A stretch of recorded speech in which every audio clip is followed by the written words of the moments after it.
هو اشمعنى حسام حسن نزل كل المحترفين وكل اللعيبة المحلية وكل المحترفين وناسا ينزل مصطفى محمد؟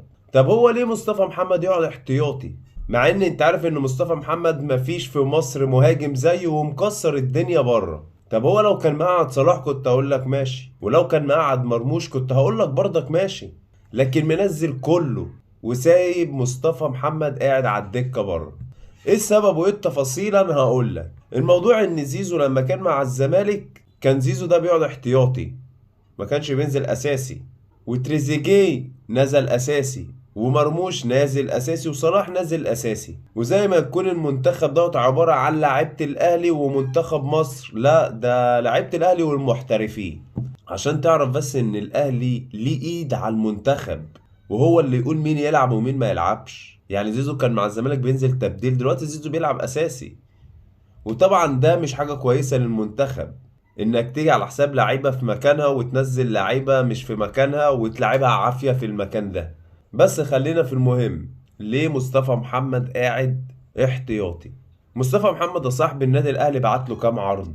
3 عروض، مرة في التانية في التالتة، والتلاتة بيترفضوا. وفي الاخر اتكلم ونزل بوست وقال لك انا مش هلعب غير في نادي الزمالك لو هلعب في مصر. فلازم تدفع الضريبة ديت يا عم مصطفى محمد. انت ازاي تقول للنادي الاهلي انا مش هلعب ولا هلبس تيشيرت النادي الاهلي؟ فانت لما تفكر تيجي تلعب في مصر، لا احنا انت جيت ارضنا بقى وهنعرف نتحكم براحتنا، انت هتقعد دكة. يعني عايزين نبينه بقى للفرقة اللي بره، يا عم انت مش اتشرطت علينا وقلت مش هلعب في النادي الاهلي؟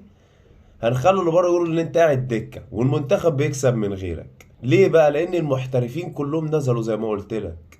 فانت ازاي ما تنزلش واحد زي مصطفى محمد؟ وده هيفيدك اصلا في الايام اللي جايه، لان انت ما بتلعبش منتخب جامد، انت بتلعب منتخب على الله حكايته. فسبب ان مصطفى محمد ما يلعبش في المنتخب وما يلعبش في الماتش ان مصطفى محمد رفض عقود النادي الاهلي. عشان بس اعرفك ان النادي الاهلي ليه ايد ان هو يلاعب مين او ما يلاعبش مين. وحسام حسن طعن وامرض، اللي هتقوله عليه انا هعمله عشان اتني ماسك المنتخب انا واخويا. ودي حاجة تثبت لك ان اي حد يفكر يتعالى على الاهلي انسى يا زميلي.